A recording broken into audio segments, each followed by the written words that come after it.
Hello, everyone. This is the Vice President of Internet Infidels, Edouard Tahmizian. You all know me from my published paper on the origin of evil and theistic art determinism, and I'm the contributing author of a book that was released a couple of months ago called A Drop of Reason, Essays from the Secular Web. And for the sixth time, I'm going to be interviewing the Prince of all Christ myth theorists, the great and legendary Richard Carrier. And we have a good list of discussions we're going to have today, and we're going to begin it by talking about whether there's libertarian free will or not. So I'm going to go into the description of how people choose and explain how the will works, and then I'm going to bring up some objections to libertarian free will, and then I'm going to ask Carrier for his input. So before we begin the discussion on, whether there's libertarian free will or not, we have to discuss, how it is that people are able to will. I was discussing with Philip Gopp the issue of whether one needs a desire or not, and he actually thought that someone doesn't need a desire in order to choose, and I thought that was counterintuitive, like Yeah. unreasonable thinking. So yeah, no, it doesn't even make it easy. It's like, how can you choose Yeah. if you're not interested? So yeah, so I'll have to prove that one needs an inclination in order to choose. So I'll just give a brief example that proves this. Okay, if I went up to most people and said, hey, do you want to eat, a pile of dog waste? They're going to be like, no, I'm not going to do that. That's crazy. And I say, hey, even if someone gave you, $5,000 to do it, would you say yes to it? They're gonna be like, no. And I'll be like, why? They're gonna be like, because I'm not that inclined to it. So clearly, you have like a can't factor. The more you're inclined to something via an internal motivation, the more odds you have of choosing it. The less you're inclined, the less inclined you have less of a motivation to choose it. And it makes sense that when that inclination reaches absolutely zero, you won't be motivated at all, and you will cease to see the dog waste as a motive, and you won't be able to choose at all. Now, here's the thing: you'll still have the power in your brain, like the part of your brain that if you accessed it, you could eat it, but yet you can't. And why? Because you don't have a motivation. So actually, even then, you can't choose. Now, someone might say, well, you can't choose. Doesn't this mean there's something wrong with you or you're just an automaton? I'll say no, because it's not as if the person wants to eat but can't. They physically can, they just don't want to. They're just, because when you see something as truly valueless, you can't do it. So there's nothing wrong with the freedom here because the person's still free to do as they please. They're just not motivated. They just don't want to eat the food. So that this Yeah. this is Yeah. proves And you that you can need an even give an inclination. example of when they would, right? Like to save a life or for $1 million. Maybe someone would do it for $1 million, right? So yeah, obviously you can overcome that, right? So obviously the capability exists, and it really is just a but for desire explanation. But I think whenever you're having conversations like this, and I don't know what Goff specifically said, like what he thought he was talking about, but we have to go to the ontology. Like when we say desire, what do we actually physically mean? Like what's going on in the brain, right? So a very, very simplified version of this is that basically there's like synapses in which you've got electrical potentials and chemical interactions, and when it piles up enough, it actually becomes a cascade and it flows, right? And but you have to pile all that shit up physically to actually get the signals to go down and actually move your hand, move your mouth to say a thing, eat the poop or whatever. Like to make the decision, there has to be this cascade, and it's actually a physical thing that has to be built up. It's a form of computation. It's analog, it's not digital, it's messy, it's complicated, it can be tricked and it could be an error and like all kinds of things, but it's still a physical thing that's happening in the brain. And that's what we mean by a desire, right? Yeah, when you have that accumulation of what do you call it, synaptic potential that's able to push through and lead to the cascade that results in everything else, right? So yeah, obviously, and it's literally physically impossible to move or make or do anything without that potential happening because literally the circuitry doesn't work. Like there's no signal sent to move your hand or whatever it is that it ultimately results in. Even if it's just a conceptual idea, I'll eat the poop in concept. uh, that's still a decision regarding what you're willing to say. So you've got the muscles of your mouth, like all of that stuff has to be activated. And even when it's like if you have Tourette syndrome and you're blurting out things non-consciously, it's the still there's that cascade is still there, it's still happening. It's just that you don't have conscious control of it because those are different parts of the brain, right? So yeah, absolutely. You 100% have to have a desire to do an action, right? Like because otherwise it physically is impossible for you to do the action. And that's any action. So any choice is an action of some kind, whether it's a choice to say a thing, even a choice to believe a thing, like even a choice to like wander your mind internally from one fantasy to another or for one one model of the future to another, like you're these are all physical things that are happening and require these physical potentials, and then those potentials are the desires. That's what we're talking about. And in psychology, when you talk about values, right, or virtues, but they usually talk about them as values. Values will be defined, you'll see in textbooks in psychology, as persistent long-term desires, right? So like their desires are just like almost always in place, and that defines the value you have. So you have these readily create these potentials because that's what having the value means is you're set that. So to do that, like if you're like an animal, not a sentient person, the same thing is true, right? But of course, the animal doesn't have cognitive understanding of what it's choosing, right? It's making choices more intuitively than anything, right? Hmm. It has you can talk about it having certain kinds of knowledge and lacking certain kinds of knowledge and things like that, but it doesn't really have the cognitive comprehension of what it's doing, right? Like it's not, but for us we do, and that Yeah. cognitive comprehension again is a physical thing that happens in the brain, and it has physical effects downstream in terms of whether you create or don't create these potentials, these synaptic potentials that result in the cascade that results in action. So so when you talk about free will, I mean, for the one thing, yeah, absolutely, action without desire is impossible. It's there's always a desire, whether you understand that or whether you're using the word desire in a different way or whatever it is. But in the basic sense of what a desire is, yeah, there always has to be a desire to cause an action. And then the question is, well, are your desires just predetermined, right? Like you have no control over your desires. And so that's we also know it's not true because the creation of desires is another cascade potential that can actually set up the brain to be more favorable, less favorable to creating these potentials in the future. And that's how you build values, right? Aristotle was right about this, that you got to habituate values. And because you're actually building the circuitry in your brain that actually decides mechanically when you build potentials and when you don't, and that would result in action. So all of this is true, but the thing is that what gives us free will, what we mean by free will, is that we actually have this rational section of the brain that can monitor all of this. Not all of it. We're not in control of everything that goes on in our brain. People with Tourette syndrome, for example, don't have total control, but they have control over a lot. And so when we're talking about free will, we're talking about what that control module can rationally decide. So it can actually analyze the situation and say, based on my rational, logical analysis of this thing, I'm going to push my potential, create a desire to do this, right? So like the potentials are actually being dictated by the logic circuits, by the logical analysis that's physically going on in the brain. And so that's free will. When we lack free will is when someone interferes with that. When we've made a decision or we want a particular thing and someone says, "No, you're not going to get that. We're going to get in your way and do it." Or we're going to force you, like put a gun to your head and so create a different cascade that is not the cascade you wanted. You didn't choose that, and you would not choose that if you had the ability to not choose it. But they're actually substituting their will for yours because they're saying, "I want this thing to happen. You don't want this thing to happen. Well, I'm going to point a gun at you and tell you I'm going to kill you unless you do the thing." And so really, it's the person with the gun's will that is being enacted. It is not the agent who's being threatened. It's not their will. It's technically their will in the sense that they're choosing not to be shot. Sure. But we acknowledge that that is a violation of freedom, right? It's like Yeah. it's so that's what we mean by violation of freedom. It's not a question about deterministic physics. It's all about the question of are you free to make this decision or not, which is really a political social reality on the outside end. And on the inside end, you have the most common example is the insanity defense, which a lot of people don't understand how that works in court. Like most people think that you just get yourself declared insane, and then you're excused for all actions. And that's not how it works in court at all. You could be massively insane. You could have a million mental illnesses, certificates that you have the mental illnesses and everything, completely irrelevant in court. The only thing they want to know for the insanity defense is did you know what you were doing and did you have the ability to choose not to do it? Like did you do it anyway, right? And so like an epileptic doesn't have conscious control over the movements of their body, so they can't like that's not a question. They don't have free will over the movement of their body when they're having an epileptic fit. But when you're not having an epileptic fit, you do have rational control over your body. So then you can be blamed for the things because really what's being blamed is the module that made the decision, right? So in epilepsy, that module is not making the decision to have an epileptic fit, so it can't be blamed for it, right? It didn't do it. But the module, the rational module that's deciding to act when you're free to act, it did do it. And so when we're looking for like responsibility, that's what we're looking for. Did that module cause it?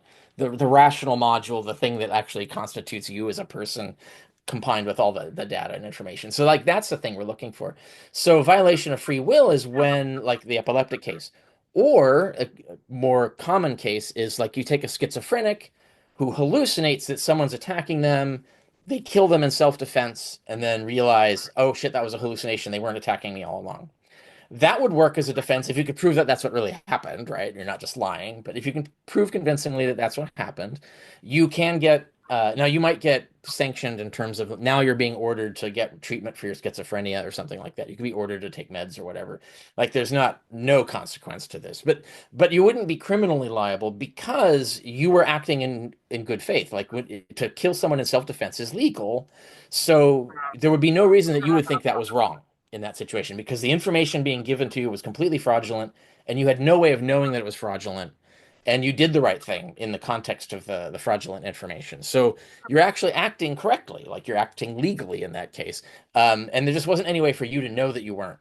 And so the lack of knowledge that what you're doing is wrong is the thing that gets you off. There's a variety of ways that you can use that. You can't do things like ignorance of the law. There are exceptions on how they work and stuff. You can go into all of that. But in terms of free will, that's what we mean is are we acting rationally on the information available to us, or is something interfering with that? Or are we being deceived? So like if someone cons you into doing something, well, you lack free will because you're acting on false information. You're being deceived. So you're not engaging in informed consent in that case because you're being misinformed deliberately and tricked.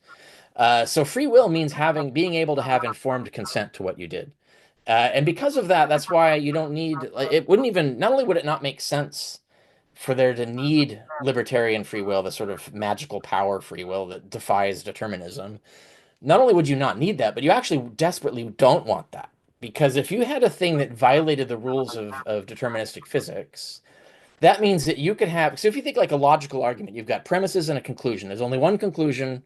There's no other thing, right? The premises entail the conclusion. The last thing you want is for something to bump in there and say, you're going to choose the wrong thing. You're going to arrive at a different conclusion than the logical one because random reasons, right? There's no reason. It's just going to happen.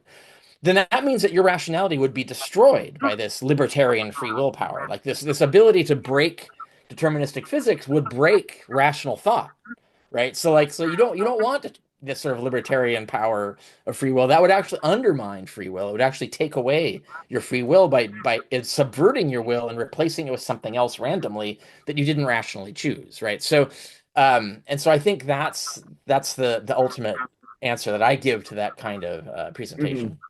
Okay, yeah. So I want to get into that because that's interesting because people who are against determinism will say if you have determinism, you can't think logically. They'll use the same argument Yeah, for yeah. that. But we'll get into You that need too. determinism to think logically, right? Like Yeah. you absolutely do. Like imagine your computer like didn't work deterministically, but would just randomly make decisions. So no program works. Like everything malfunctions. It's just completely unpredictable. Can't do Yeah. calculations. It's not reliable. The only reason computers work is because they are deterministic. The only reason, so it's the funny thing about like this sort of pseudo AI that people are hyping nowadays is kind of like this because it actually takes rational thought and throws junk in there at random, and that's why it hallucinates. It gets answers wrong. It's unintelligent, right? It's actually anti-intelligent in a way, because it's the very thing that's kind of basically it's a schizophrenic has been driven insane by this the way they've organized it, right? So like you couldn't have free will if you had that kind of system. Yeah. So that's why I think that there people are thinking in the wrong direction, and I think it's mostly people aren't thinking this through and they aren't really aware of the brain science as to why rational thought exists, like what's needed for rational decision making. Like I don't think they understand physically what's needed for that to happen in any possible universe, not just our universe, but any universe. For there to be rational thought, there has to be certain things, including a deterministic computation, because that's the only way to get rational thought. Um, anyway, yeah, that's my my tirade on that. Sweet. Yeah. So, since we just got done proving that if you only have like one desire and you don't have a desire to do something else, you have to give in to the only desire. Like if I'm 100% inclined against eating poop and I'm not inclined at all to eat it, I can't eat the poop. But then Yeah, let's and get into even if you're going, even if you have multiple, like you can appeal to multiple desires, right? You have multiple operating desires. You can appeal to different desires, and you can generate new desires through persuasion. People Yeah, can that's persuade true. you and you can persuade yourself. But if you map out what's going on there, that's all deterministic as well, right? Like it's computation. You're being presented with information, being asked to run a computation. You got an input, you got an output. And so that's how you generate new desires. That's how you abandon old desires. That's how you select between multiple desires.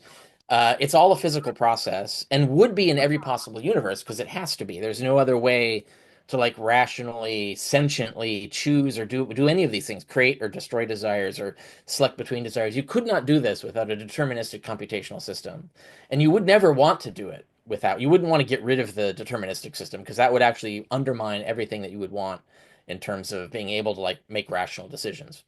Okay. So now the second question is when you have two desires, does the greatest one determine the will, not the only one? I honestly think that the greatest one determines the will. I'll give a quick thought experiment. Yeah. So I heard of Jonathan Edwards talking about just, the greatest mode of determining the will, and I was like, okay, I'm going to do a thought experiment and try to go against my greatest desire. So I was like, what's my greatest desire right now? I was like, to not hit myself. And so I was like, I'm just gonna hit myself. And yeah, I think we talked about this before, like the And you notice irony that's this is happening a here. it's a tautology, right? Like so like what you end up doing is obviously your what you wanted most. So Yeah, it's yeah. self-defining. But if you turn and talk about it in terms of physics, right? So you've got two desires, you're activating them both. They're both going to build potentials, but the one's potential that's stronger is going to physically cascade over the other one, right? So like it's gonna overpower it. There's no way for a weaker electrical signal to overpower a stronger electrical signal. It's physically impossible, right? So yeah, the only way to get one desire to beat another is to build up that potential bigger than the other potential. In other words, gin it up into your greatest desire. And there's ways to do that. There's ways to do it dishonestly. There's ways to do it rationally. And so, but it's still a physical process, and it still ends up. It's the greatest desire, meaning the greatest potential that overwhelms all other potentials. And so that's the potential that results in a cascade throughout the brain in the synapses and stuff. And so yeah, it's tautologically always the greatest desire that decides action. There's no physical way or even logical way to get around that. Yeah. So like yeah, just to continue the example. So okay, so I hit myself and I was like, oh my gosh, I actually gave into my greatest desire because it wasn't just between, hitting myself and not hitting myself. I didn't have those two inclinations. There's the inclination of how bad I just want to go against Jonathan Edwards and prove him Yeah, wrong. So it was yeah, actually my yeah. That's greatest desire right. to hit myself Yeah, because there was more pros. that's I right. thought that by hitting it I would disprove determinism. But then before I chose it was my greatest desire to go against him and I was like, oh dang it, I actually gave him my greatest desire. So that's That's a good right. thought experiment that proves that the Yeah, greatest desire determines the will and you actually can't do that's right. something That's right. that Yeah, involves a lesser desire. It has to be your great desire. That's the only way you can, will, because that will right. determine your will. So Yep. now here's the question. So if the greatest desire and the only desire determines the will, the only way libertarian freedom could exist is if all desires were in equilibrium. Now this is a big problem because And it's then like it's yeah, it's like randomly selecting. Is that yeah, what you're? random. Yeah, Yeah, the yeah. random. But I'm like, why did one person go off of one desire and not another? If one was just as preferable as And the other one, so I'll just like it's funny that yeah, also yeah. can be the case, right? So like you can have equal potentials, and then but you're in a Buridan's ass scenario. I don't know if you know the parable about the donkey that is exactly the equidistant between two pools of water, so it can't decide which one to go to, and so it dies of thirst, sitting there like it can't decide which pool of water to go to. And I That's think this is fun. kind of a silly parable, but it actually gets at something that is a real game theory problem that nature had to have solved, right? Because that's Evolution, exactly yeah. what would happen, right? Like you'd sit this, neither of these are creating a big enough potential to act. You're just going to sit there and not act. Now, not acting is dangerous, right? So that's a decision mode that is going to be selected against in evolution, right? So evolution is going to build into brains long before humans, right? So it's built into our brain way down the line, right? I don't even know how far back. Probably as far back as there are, as far back as lobsters, right? Like before there's even real brains, they would have this. Where in a case of indecision, there has to be a loop breaker where it basically is a coin flip, like the brain coin flips, because it has a greater potential when it's okay. I'm paused. That becomes input data. We're pausing. Why are we pausing? And then that builds up a potential that causes the cascade to build up a potential to pick at random. And the picking at random is itself a causal cascade. Well, it's subconscious, right? But it's still a deterministic sequence, just like rolling a die is, right? Like you roll a die, it is random, but it's actually deterministic. You just can't track all of the Yeah, you physical. just know how the laws of physics Right, work. yeah, right. Yeah, and it's the same in the It's brain. When the brain is choosing at random, and we do this, It's doing the same thing. It's relying on some sort of evolutionary built-in randomizer. And that randomizer might be influenceable. You see people like was it Dan Brown, who's the mentalist who can exploit this. There are mentalists who can try and exploit, like, get your subliminal consciousness to pick a thing that you think you're picking at random, but you're not, by influencing this cascade. But it's still a deterministic physical process, right? So even when you're like breaking the impasse, when you have equal potentials and you're paused, then you have a greater desire that generates a greater desire to not be paused, and that Yeah. generates a desire to find a solution to not being paused. And the obvious one is pick at random. But even the picking at random is deterministic. So even then, we Yeah, don't have that's true. evidence of libertarian, right? Even that's not evidence of libertarian decision making, nor would we have any evidence that that even exists as a thing physically in the world for us to have, right? Like, it's obvious that this is just physics and chemistry all the way down. There's no magic in the brain, and there's not needed to be any magic in the brain. The brain would work the way it does if it were fully physical. So we don't need to appeal to this magical power. Where would it come from? Why would we have it? Why would it only work sometimes and not others? How do we control it? This doesn't make any sense as a explanatory Yeah. theory of decision making. Yeah, there's problems with libertarian free will because it's like, suppose someone with libertarian free will, let's just say all their desires were in equilibrium and they just chose one desire, not another. Now, why are they choosing one desire and not another? All the libertarian free willists can say is, well, they just chose at random because they're not being determined by a motivation. Yeah. So then what are they being determined by? Nothing. So they just chose. So the libertarian free willer once said, oh, well, it's not completely random because they said the the cause is the self and the will is the effect. But then it's like, but in the example where the only desire and the greatest desire determines the will, the determiner, the cause of someone choosing is the desire, not them. So it's like if libertarian free will were true, you'd have a violation of the laws of physics, a new law where it's like motives now no longer determine the will, but before with the greatest and only Yeah, the yeah. motivations determine the will. So that's just weird. And like you just have I mean, even Ben Shapiro when he It's was actually questioned by Alex it's actually O'Connor. worse than that, but go on, go on. Yeah. Yeah. I'll finish this out Yeah. real quick. So Alex O'Connor was like, there's just logical problems with libertarian free will. How do you get around them? And Ben Shapiro, as a staunch libertarian free willist, was like, I can't explain to you how the uncaused self chooses. And the reason he said that is because of the points I brought up. So yeah, go ahead. Yeah. Yeah, that phrase uncaused self is like meaningless. And so, what do you mean by self, yourself? Do you mean the collection of your memories? Well, that's a physical cause, so that can't be it. Do you mean like your the system of circuitry that makes logical decisions? Well, it can't be that because that's a physical system. Does it mean your proclivities, like your virtues, like your values? Well, that's a physical system because that's all built up in synapses in terms of like cascade and but building up potentials and things like that. That's all a physical system. So what are you going to do? You have to take away all memories. You have to take away all information because you can't let information be causal. You have to take away your reason because then like the logical circuits that would be causal. So you got to get rid of it. So you have no memories, no information, no logic, no ability to reason, no virtues, no values. Well, what's left? Nothing. Like what's And making the choice? It doesn't make any choosing for sense. no reason. Yeah, Yeah. yeah, right. And so yeah, that would be like literally like having Tourette syndrome or epilepsy, right? Like you're just literally not making this. You're not even you, the person, who are actually a collection of memories, knowledge, skills, values, and virtues, etc. You are that bundle of stuff, which is a physical causal system, so it can't be acausal. Um, so if you take all that out, then you're just removing the person from the system. Well, then you're not talking about free will anymore. You're talking about things that are the opposite of free will, like epileptic fits and Tourette syndrome and stuff. So yeah, it's completely illogical. Like the Shapiro position makes literally no sense. Now Shapiro's like the worst advocate of everything because he's like not the brightest bulb on the planet and he's like bad at everything. But there have been people who've tried this who are smarter, like J.P. Moreland, for instance.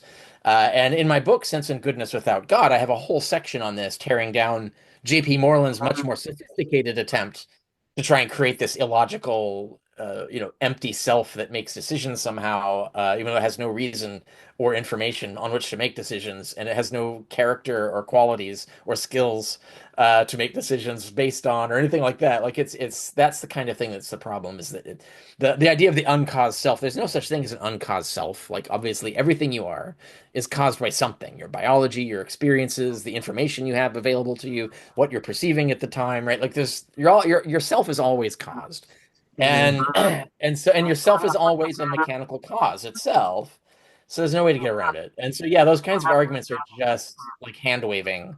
They want all that to go away, so they give half non-answers, like you heard in that Yeah. case. And the thing, like, is if I have libertarian free will, suppose I made a decision with my libertarian free will. Okay, let's just say I had a memory wipe, and let's just say there's a God, and he put me in the exact same antecedent conditions. This is what I have a hard time understanding. You're in the exact same antecedent conditions, and a different effect is happening. It makes no sense. Like, you That's can't right. explain why the person Yeah. did differently.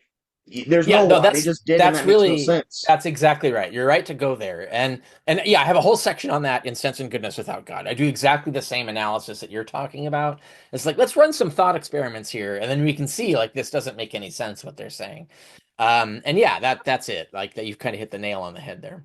Yeah, because everywhere, an effect demands a cause. The exact same antecedent conditions, the effect is the same. Not just with non-moral actions and, events we see, in the observational universe, but, with the greatest Yeah. desire and the only desire. If you have the exact same desires, the greatest, the only, that the greatest will determine you and the only will determine you. So why That's not right. think you just need a motive or motivations to completely determine you all the time? So That's right. here's the Yeah. question. So suppose I was in a situation where all my desires were in equilibrium and nothing ever became a greatest desire. I want to be able to choose at all, right? Would that be the Well, no, predicament? that's where I mentioned that we've evolved a solution to that. But even if we didn't, let's say we're talking about some sort of real artificial intelligence we've built, would it get stuck in a hang mode? Would it crash? Right? Like, would it just result? It would just hang, and so you'd have to reboot the computer or whatever. Or would it like already like knowing that this is a problem that it doesn't want to hang, right? It doesn't want to crash when that happens in advance, it rationally works out. Well, I need a hang breaker, right? I need a loop breaker. So if I get stuck in a loop, it'll break, like the hammer will come down, the sort of metaphorical hammer will come down and break the loop. And so look, the computer, the AI itself would self-program this solution. So if it gets stuck in the Buridan's ass scenario, it'd say, okay, it doesn't matter what I choose, just pick one at random. And it would just pick one at random and it'd go boom, and it's out of the loop. And I think, in a way, I think like the constant cycle, like the 40 hertz cycle of our brain, part of what it's doing is that part of it, I mean, it's coordinating all our perceptions into a single model that Mhm. updates frame by frame. But also, it is that cycle is what breaks hangs, right? It's what gets us to always be moving and doing something, even if it's sleeping, we're doing something, right? So you never get stuck in that kind of, or at least not for very long. You can get stuck for a while, but not very long. Now, I do think that there are people with catatonic schizophrenia who do who get hung, and obviously that's a defect, right? That's not how the brain normally works. That's a failure mode, and it requires medical treatment. But this is the thing. It's just yeah, what we would do when we're stuck in that situation, we just pick at random, and you can show that that's the rationally correct answer as well, right? You don't need an evolutionary algorithm that was selected.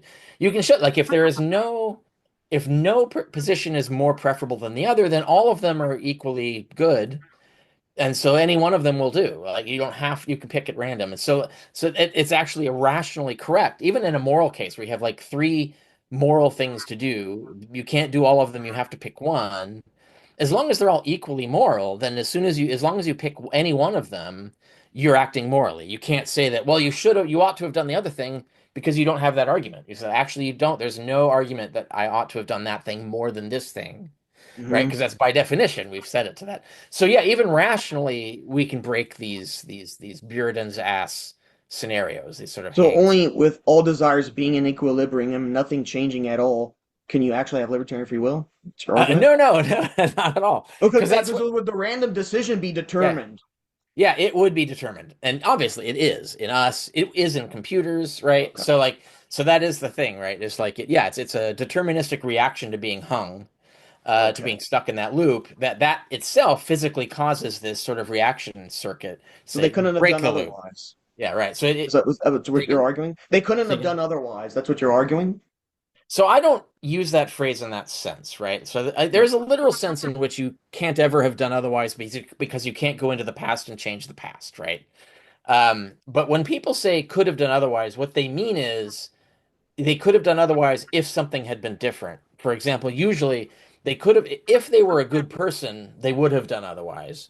There was no Okay. wall in their way, there was no gun to their head, there was nothing that prevented them, so that you can blame their bad character for doing the bad thing because if you were had a good character, you would have done another thing, and there was nothing stopping you from doing that. So the Mhm. fact that you chose the one thing and not the other tells us that if you were a good person, you would have chosen the other thing. Therefore, you are a bad person, right? That's how we tell the difference between good people and bad people is by their actions. And the reason that is reliable is because we can say, we know that you could have done either thing. The only intervening factor is whether you're a good person or bad person, good character, bad character, what caused the action. You can't get character out as a cause without having like physical walls, guns to your head, things like that that actually interfere with your will so that your actions no longer indicate your will because they're indicating someone else's will or they're indicating a thwarting of your will or whatever. So like if you're physically forced to do a thing, then it's no longer attributable to your character because you had no choice. You couldn't do another thing, right? But in the Mhm. case of like this Buridan Zast scenario, you absolutely could have done another thing because the random hammer could have fallen anywhere. But what caused that cascade is the situation where it doesn't matter whether you did any of this. Like it makes no difference which thing you did, right? So like that's why it wouldn't matter in terms of could have done otherwise. It's kind of an irrelevant point because there is no difference between which thing you do in terms of what we're grading as like good or bad or whatever it is that we're talking about at the time. So in that scenario, in the Bearden's ass scenario, Yeah. when they do something, that choice wasn't necessary. They could have done otherwise. That's what you're saying? Yeah, it's Okay. physically necessary, right? It's deterministically necessary. Like if you reason from a premise to a conclusion logically, the conclusion is a necessary outcome. It's not only a logically necessary outcome, it's a physically necessary outcome as long as you are reasoning logically. Um, but you can say to someone like, well, could you if you wanted to, this is the key thing. If you wanted to, you have to put that. If you If wanted this to, is yeah. it's a hypothetical conditional, right? So it's a counterfactual conditional. So if you had wanted to, could you deliberately give me an illogical argument and come to a conclusion that's irrational? And the answer is obviously yeah. And we do this a lot too. We play games, right? So when we're playing games, we're all choosing to do irrational things sometimes, right? Because like that's part of the game. We're actually told to do it. Um, so that's the thing is like, yeah, you absolutely could go through the world as if it were just a game, but then that would tell us something about what you think about the world and other people and stuff, that you think people are just, cardboard cutouts in a game and not actual other people, right? So that tells us something about you. And we can know that because we know you could have chosen to not go through the world that way, and you would have done so. And could have chosen means if you were not a sociopath, or Mhm. if you were someone who was empathic, then you would not have done that. You would have done something else. So could have done otherwise is always could have done otherwise if you wanted to. It's always the if you wanted to. That's all it means in terms of assigning blame, in terms of assigning legal responsibility or guilt, in terms of evaluating someone's character, and in terms of also knowing whether you are in control of your own life, right? So like there's a difference between like making a rational life path for yourself and being forced not to, right? Those two situations differ, and we don't want to be in the forced not to situation. And the example I always give is from Being John Malkovich, right? And in Being John Malkovich, someone would get inside John Malkovich and they could control him, and now he's no longer in control of his body, and it's them, right? But in a certain catastrophic outcome, you can get stuck inside his someone's brain but have no control, and you're just stuck there and you're just along for the ride, and you aren't in control of the decisions they make. You can't control anything. You can't even talk to them. There's nothing you can do. You're just watching what happens, right? And so if you're in that situation, then obviously you don't have free will because you can't control anything. You have no control over anything. But when you are in the control condition, well, then you can control things. But both are deterministic, 100% deterministic, and yet they are completely different, right? One is free and one is not. And that the freedom has to do with those things. It doesn't have to do with the ability to break causation or do something contrary to the laws of physics or anything Mhm. like that. Quick note, I'm just gonna dodge talking about the textual variants because this is more interesting. So, because I have one more Okay. question.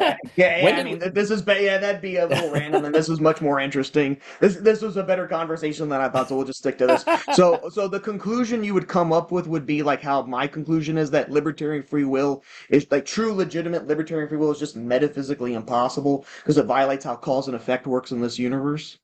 Yes, metaphysically impossible. That's a good way to put it. I wouldn't say that it's here's so first of all, the thing is I would need a specific model, right? Like if you're saying libertarian free will, well, what do you mean by that, right? And they always have a really hard time explaining it. So what I'm going to do is I'm going to make up a model. Could It's have the done only otherwise in one, the same right? It's the antecedent only position. one that I can, yeah, it's the only one I can think of that could even make sense. Maybe there's another model that some libertarian freewheeler can come up with. I don't know because they've never been able to explain it to me, so I have no idea what model they are picturing in their head. But here's the model that I think they're thinking is ultimately what you were talking about before, is that somehow you can have completely rationally worked out what the correct thing to do is, and then randomly decide to do something else, right? Like, so you figured out, I really want to do this thing, but just at random, I'm going to do something else instead, right? And as if you could do that, like there's some sort of magic that can go in Yeah, it doesn't and make sense. literally just inexplicably teleport the electrons that are growing a potential on one set of synapses and just teleport them to another set of synapses for no reason, right? Because like it's not what you want. It isn't what you chose. You chose this other thing, but it's going to undo your choice, the mechanically determined choice, and just randomly jump the electrons over somewhere else and create a different choice. So Mm, like that's logically possible, right? And so like that could be, and you could even we could call epilepsy patients and Tourette syndrome patients. That is what's happening in a sense. It's not teleporting, like the electrons are moving around in a completely deterministic manner. But if you could just come up with some sort of teleportation scenario where you're doing the same thing but with magic, like that's logically possible, I guess.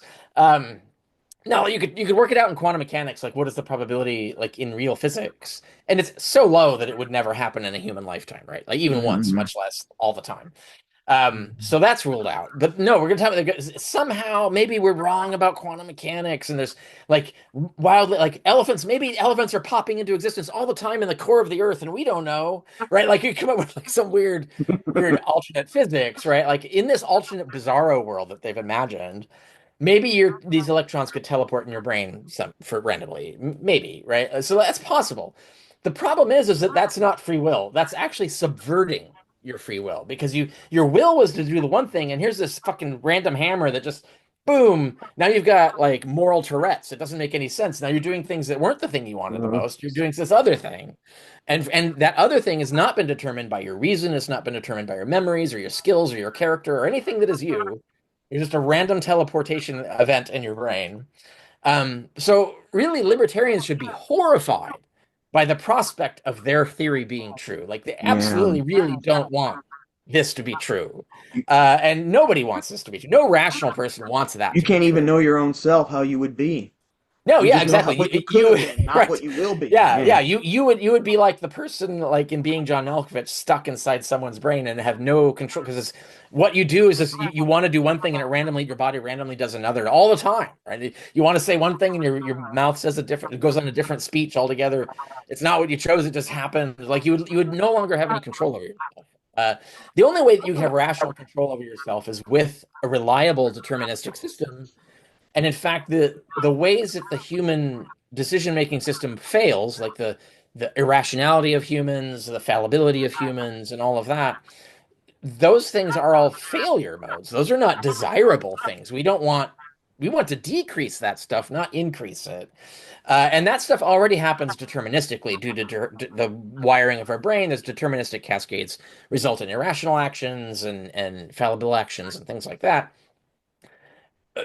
Why would you want to add a supernatural magical fuck up system? Your system's already fucked up. Why would you want to fuck it up more with magic? Like that would just be worse. It would just be Imagine. worse than it already is. It's going in the wrong direction. So yeah, I no, I don't. Libertarian free will is farcical.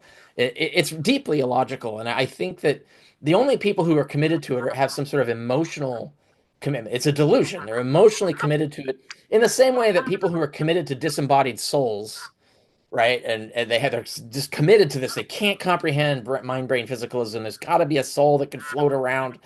Like they're stuck on this emotionally. They're emotionally attached to it. And so therefore, no reason can argue them out of it. They can't get out of it rationally because they're always resisting all reason and all evidence. And I think people who are stuck in libertarian free will, it's for the same reason. And so what I would say is like you really need to then steer the conversation and get at why.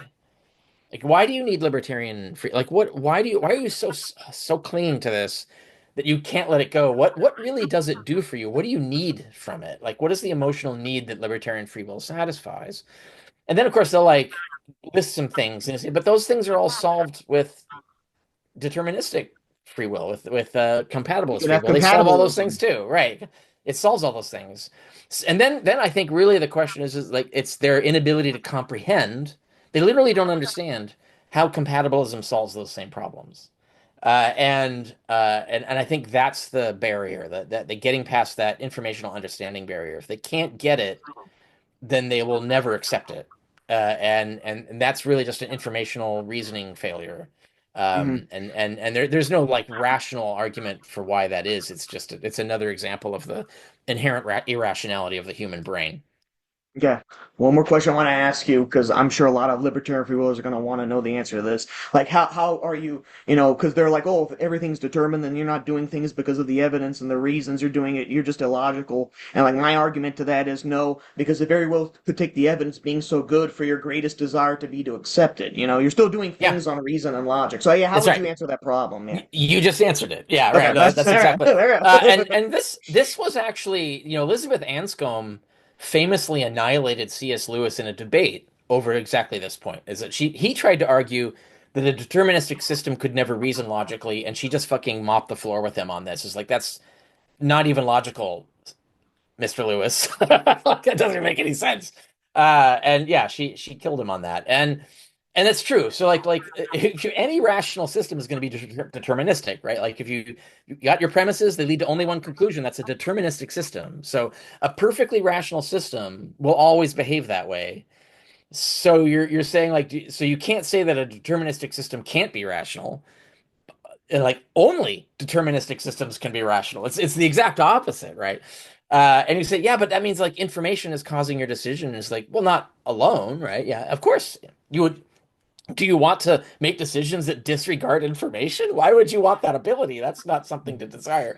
And obviously, it's not just the information. It's the information in combination with your memories, your knowledge, your skills, your character, all of this other. It's all a system that's doing it, right? And so, yeah, I want all those things to be involved. I don't want to disconnect any of those units from determining what I do. I don't want to disconnect my character and my moral values. I don't want to disconnect them from my decision-making mechanism. Like, why would I want that? Why would you want that, right? Like, that doesn't make any sense.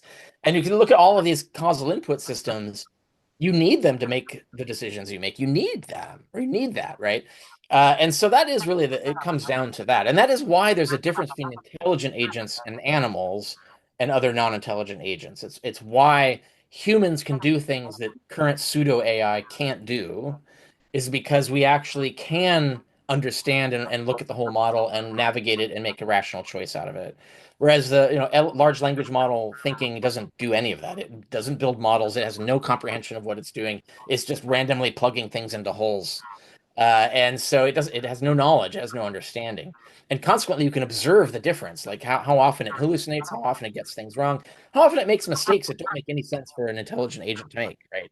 Mm. I just had this recently. I know like spammers are starting to use AI, and AI is worse. Like spam with AI is they think it's better, I guess, but it's worse.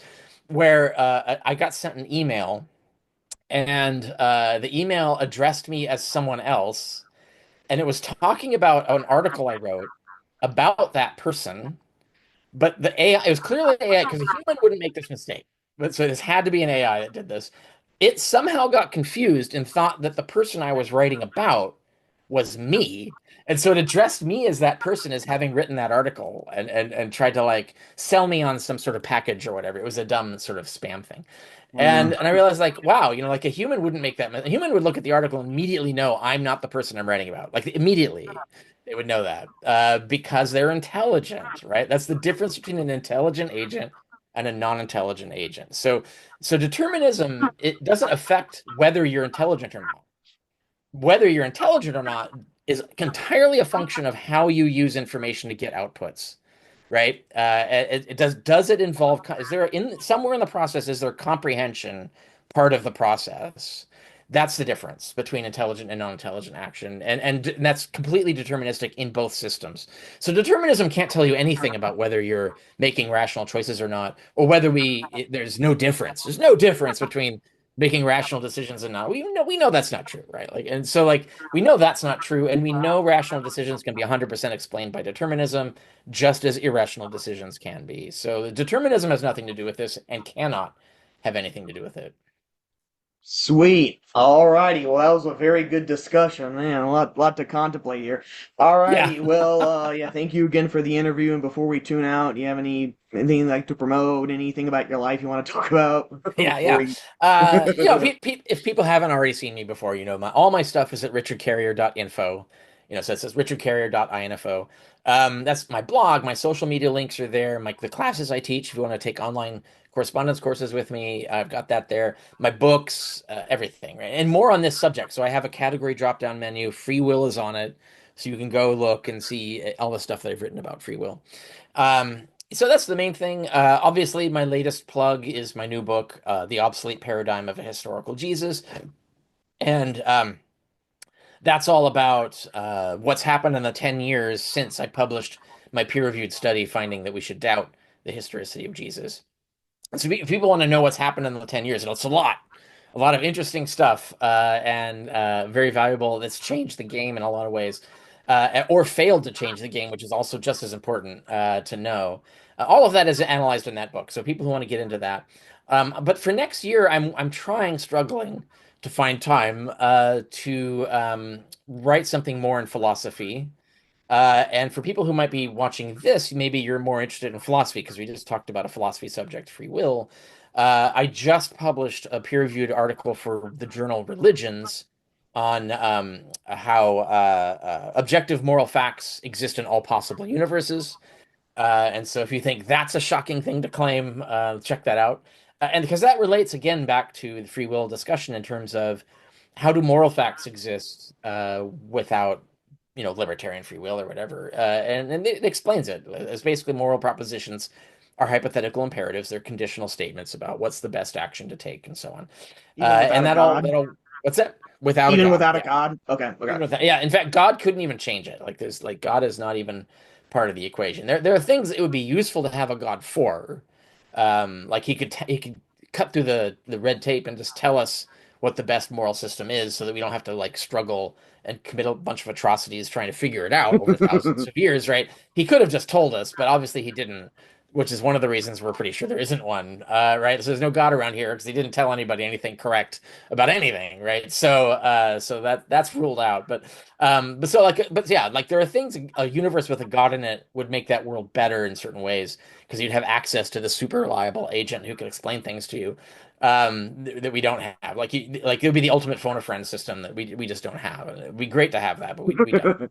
And there are other things that God could do. He could change the physics of, which are the things that we are going to do eventually when we go to live inside virtual universes, which I think in 300 years, I think we will do. I think it's inevitable because in there we'll have total control over, basically total resource control. You'll never run out of water in a digital environment because you can just summon it, right? It's that kind of thing.